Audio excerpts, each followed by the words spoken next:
Welcome to the Innovating Health podcast. This is your host, Hubert Zajicek. Welcome. Today we have Tina Saw with us. And in this episode of the Innovating Health podcast, we sit down with her. She's the CEO and founder of Oral Genome, a cutting-edge startup revolutionizing oral healthcare. So welcome to the podcast, Tina. Thanks, Hubert. So, golly, I can't even remember how many years it's been since you've been in a program, but let's just start a little bit with going onto the beginning. Can you share a little bit about your journey and what inspired you to start something in the entrepreneurial realm? Yeah, I mean, that's a great question. It really started out, I graduated from Loma Linda University School of Dentistry in 2014, went out in private practice, worked for also a couple corporate offices too. And then when I started to open my own private practice in 2015, a year after graduation. And it was a really bustling, busy practice, really cute by the beachside. Really got well known into the town for really good care for all my patients and their families. And then when my kid, I believe that was 2020, and all the offices were closed, I really started thinking about my practice and realizing really this need for saliva testing. And it really came to my realization that we were doing a lot of fixing of teeth and we weren't really going back into prevention, which is everything that we were taught in school. And so hence the search during the COVID pandemic to find solutions for patients and help providers put prevention back into their practices. Okay. And then along the way, you decided to explore accelerator programs and joined ours, of course. And we're very proud to have you as an alumni. And so what you just said sounds cool, but it still doesn't explain. I mean, a lot of people have ideas and they decide to do a thing or two, and then they go back to sleep and wake up and continue on their journey of jobs. So you did something about it. So I know I didn't know where to begin or what to do because in dental school we are taught to fix teeth, but we're not really taught business. I really wanted help in some sort of aspect of things, setting up a structure, where to go, because I had to reach outside of my community. So hence, when I saw something about Health Wildcatters, funny thing is I was in Hawaii at Alani and I saw this while I was sitting on the chairs, and I was like, I'll just apply for this on a whim. And I did it. And here we are today.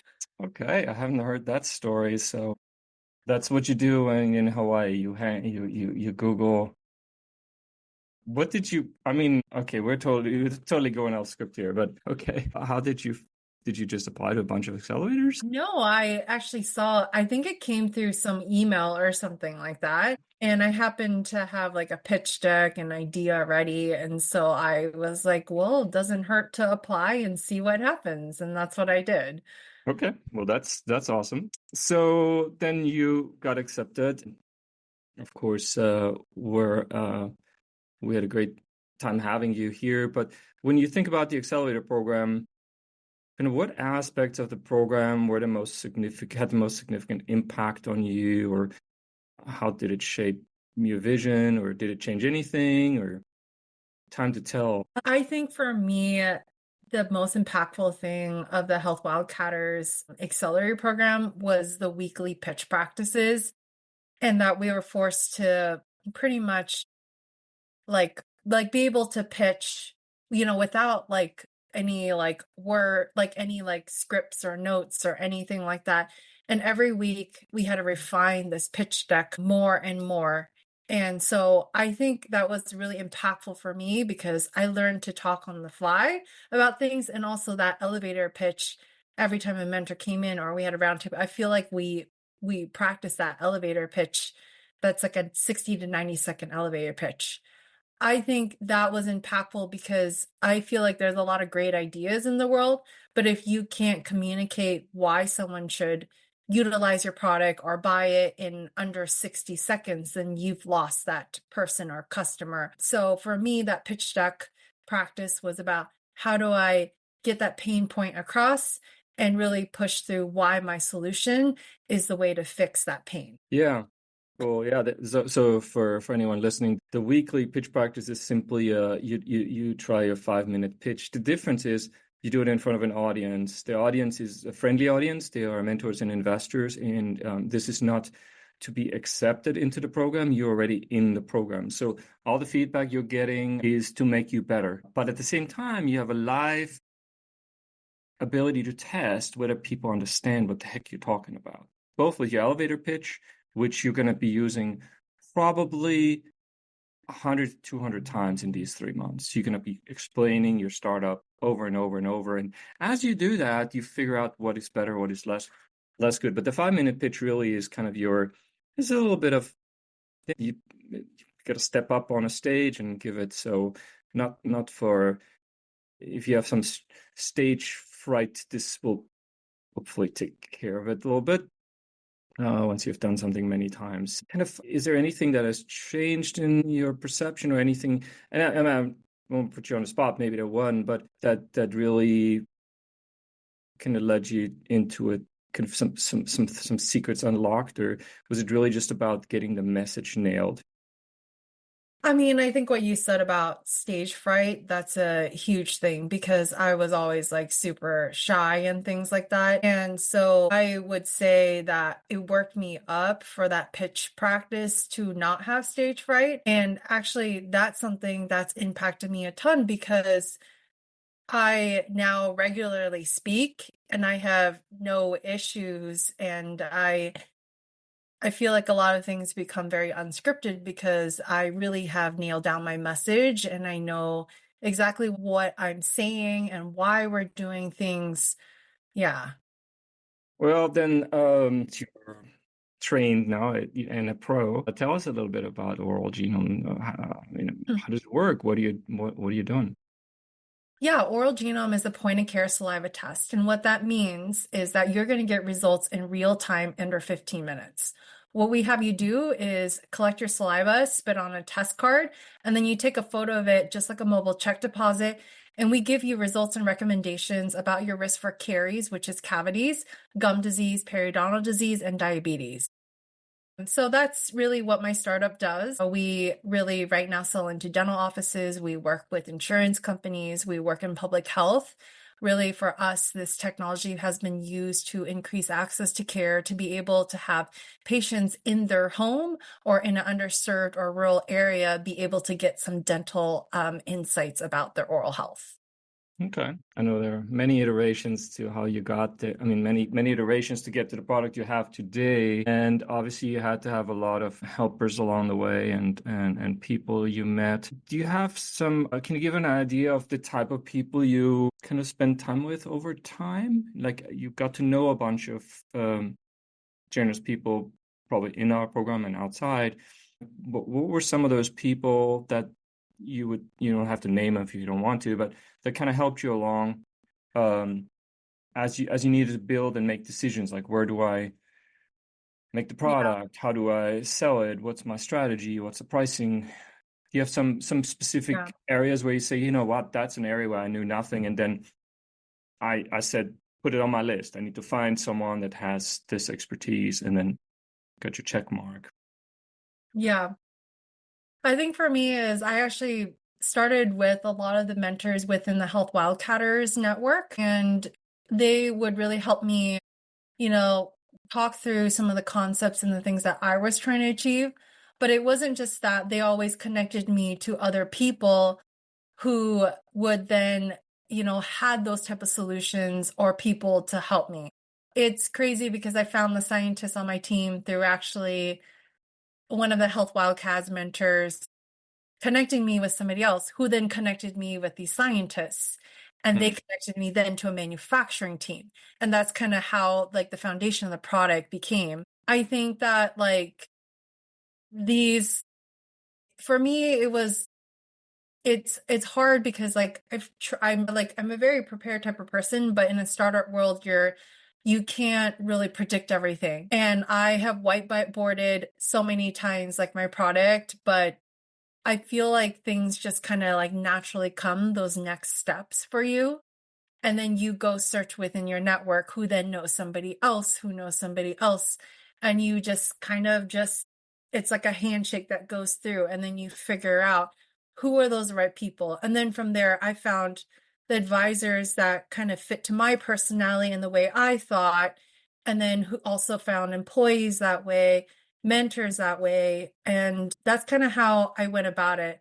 The other thing was I connected a lot with other entrepreneurs who were in my shoes or were a couple steps ahead because they knew how to do things in a way creatively, and also economically, because as a startup, you're constantly on this journey of fundraising and trying to do things in a very thin manner, but also impactful manner. So I think between the mentors at Health Wildcatters, who then also connected me with people outside of Health Wildcatters and fellow entrepreneurs, I was able to kind of pull this big thing off for Oral Genome. And in a way, obviously, this podcast is really meant to shed light on various entrepreneurial topics. And needless to say, I can't deny my presence, my daily work here.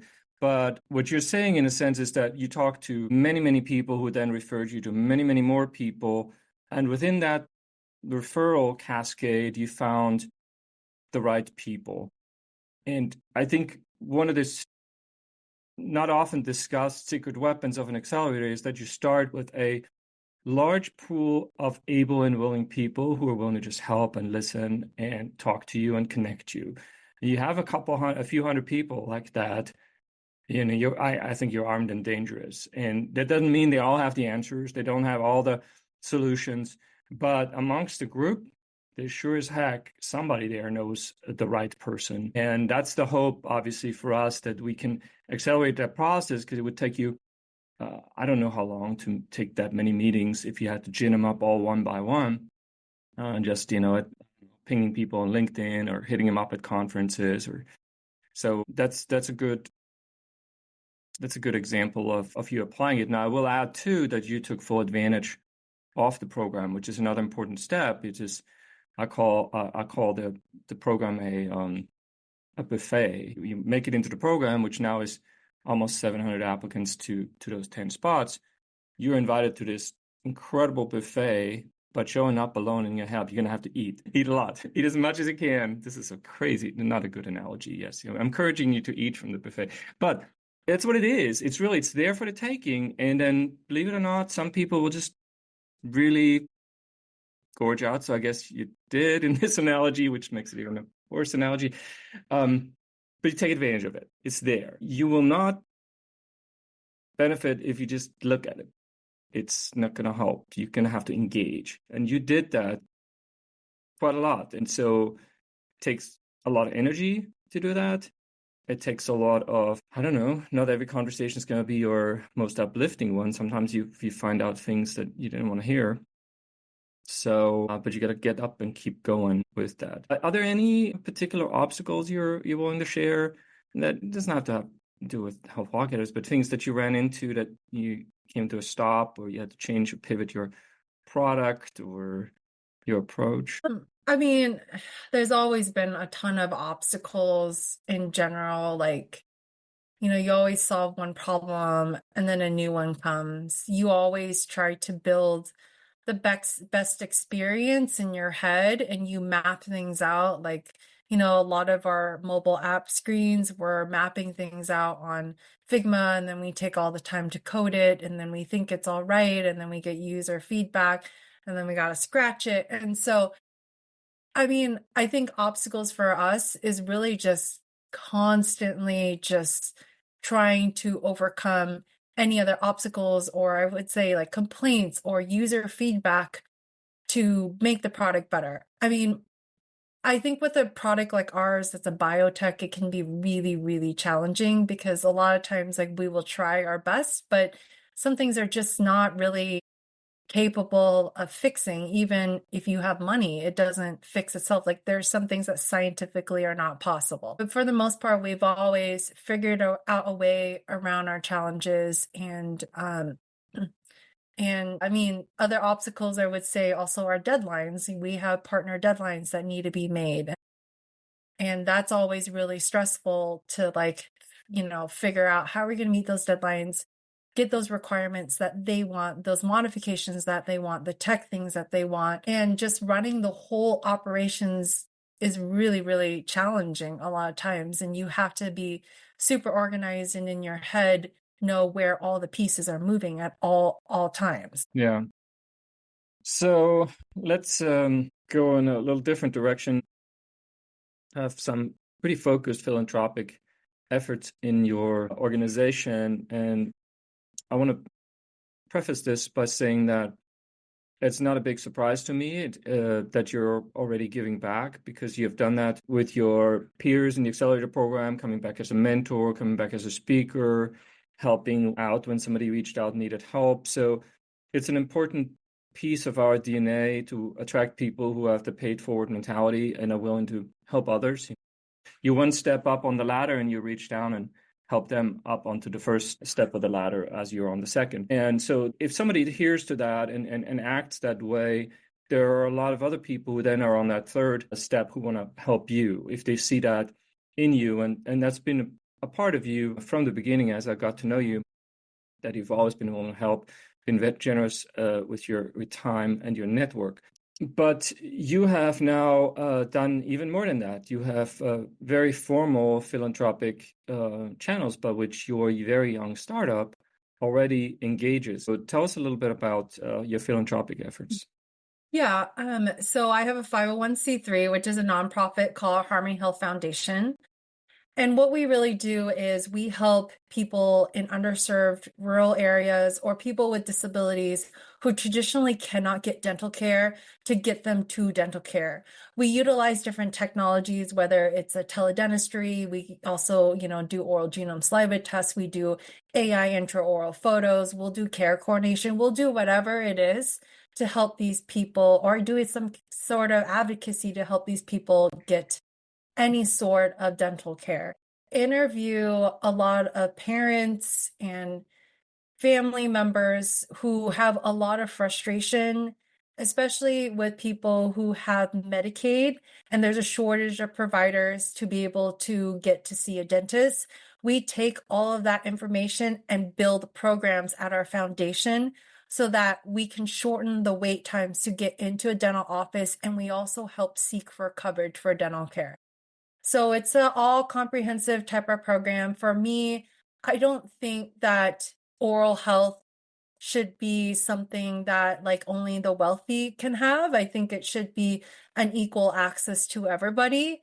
And whatever it is, we go and work with whoever it is within the government, the states, lobbyists, anybody to be able to get people this type of care. So we go state by state. It's a big ordeal for us. We have a full team. We have a full, our board, all volunteers to help out on everything. But it's really just full of people who are really, have a personal story or really passionate about why they want to be part of Harmony Health. And yeah, so that's my philanthropical effort that we do. We're really excited that we work in different community fairs and school systems and things like that. Really, it's how can we deliver more care to people who traditionally just cannot easily access care? Cool. Yeah. Remind me that I need to talk to you about a dental project in Ghana, but we won't do it on the podcast. So a little bit, looking into the future, when you look at what your tests can do and what they can achieve, what are some of the goals? What are some of the things that you would like to see as a result of the implementation of your tests out there? What are those stretch goals or more intermediate goals that you think you can fulfill and measure yourself against? I mean, for me as a dentist, I would really like to see kind of our standard of patient care really improve a lot. As I mentioned at the very beginning of this podcast, is that in school we were taught a lot of prevention. Tell your patients to do this and that, use this and that. These are, how we can prevent diseases. But what's really, really changed a lot in our industry and what has come about is that we get incentivized on, how many crowns we do, fillings, implants, root canals. And I think that my dream really is to, and I'm seeing the shift too with different policy changes where we're shifting towards a more value-based care, more prevention. And I really hope and would like to see oral genome as one of those tools to help get our society to that and get people to a healthier state. For me, developing this product was something where we can have something that's very low cost for any patient as a regular screener tool, just like that regular blood test that you have or your annual checkup. But I think that, so many of diseases start in the mouth, and we're able to do and prevent and have people have a healthier mouth. We're actually able to reduce the long-term healthcare costs of just general ER visits and body health in general. So my dream really is to see salivary testing like ours being more of a standard of care. Okay. So stepping back a little bit into the entrepreneurial journey, which I know it never feels like it's over, right? And even though you've grown and raised money and got big contracts, it's still a journey. But you alluded to one thing on the speaking side, that you've gotten more comfortable speaking in front of groups. But what are some of the lessons that you have learned that were the most important for you in your progression, or any? Yeah, well, let's start with that. Some things that maybe were surprised. It could be small, it could be big lessons in the entrepreneurial journey, or what surprised you. I think that, I guess for me on the entrepreneurial journey, I've learned to have a lot more thicker skin. Like, I feel like before I joined Health Wildcatters, and even when I was at Health Wildcatters, I feel like I might have been a more sensitive person. And so, like, I've gotten a lot of rejections. And when they say that you have to pitch like 300 times to get a yes, it is so, so true, because I've gotten a lot of comments like dental is very niche, or like things like that's a terrible idea when there's this and this already out there. And I think what caught me by surprise is the amount, like people said that, but until you really live it, the amount of no's that you get is like caught me by surprise. The other, I would say, caught me by surprise is being a woman, Asian entrepreneur. Like, I'm not the typical looking entrepreneur. I'm in my mid 30s. I mean, people still consider me pretty young and inexperienced, and kind of just getting people to move past that and not make judgment within like the first 5 minutes. I think I get a lot of questions about my capability on things, and I've had to learn how to navigate that, but also find like the right people who like believed in me. So those are things that kind of really like caught me by surprise. Like, we talk about it, but until you really experience it, I think like only 3% of venture capital goes to women or something like that. And even being an Asian woman, it's like, even like, I feel like, the odds are stacked against me. Yeah, so certainly we spend a good amount of time to making sure everyone understands what the realities are, and at the same time really lead you along to a lot of people that will give up along the way is because they just gave up, and because they didn't have a support network that continued to cheer them on. They didn't know that it is normal to have a door slammed in your face over and over, and definitely we impressed that on everyone here. It doesn't get easier, it doesn't get more fun, but if you know what to expect, it sets the expectations. Also, having people who are along for the ride, I think, I see that a lot. So people you meet that have seen your progression, that check in on you, that even reply to a newsletter maybe and say good work or cool deal or tell me more about it. I don't know, don't want to be speaking for you, but I think I can't help but think that those are things that might come in just at the right time on the right day.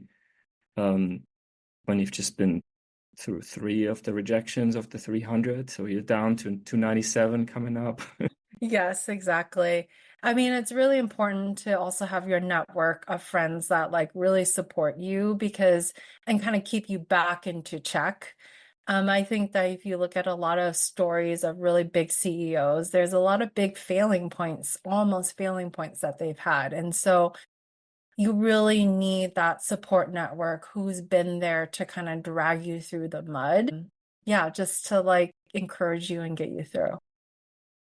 So we're at the end of formal questions, so I can ask the fun questions. It's not that formal. It's just try to get the conversation going. I mean, since we were on this topic, and you don't have to answer, but you mentioned being an Asian woman in dental, pretty unique.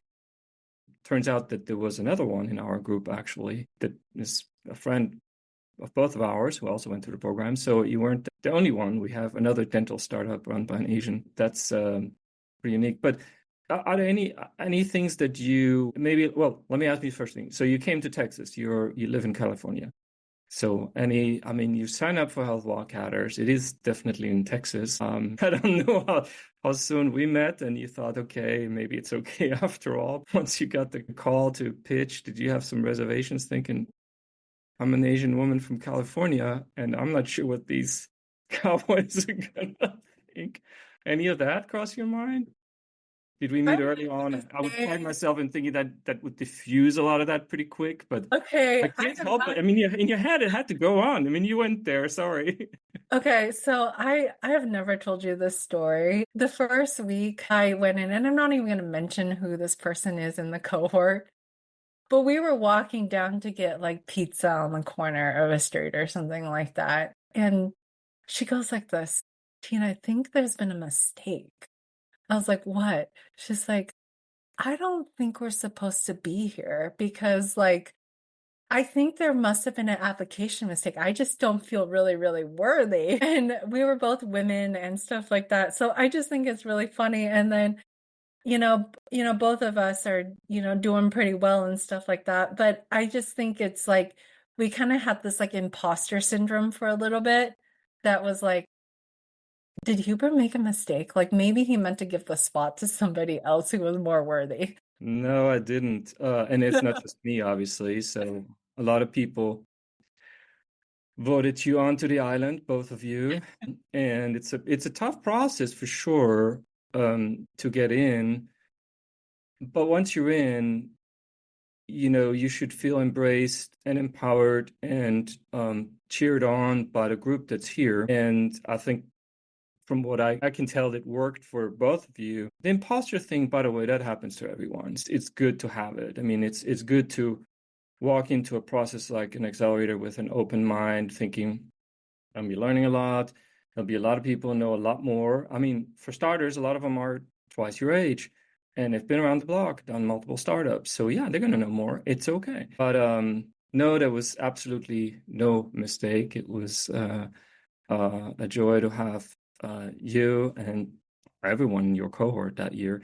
So well deserved, fair and square. Well, sounds good. Thank you. Yeah, no worries. There was no glitch in that matrix. And we have a very good representation of women leaders in Health Wildcatters startups and a good amount of diversity over the years. And none of this is engineered. I mean, you could have argued like there was a quota for one Asian woman that year, right? How does that happen, right? So we don't have quotas.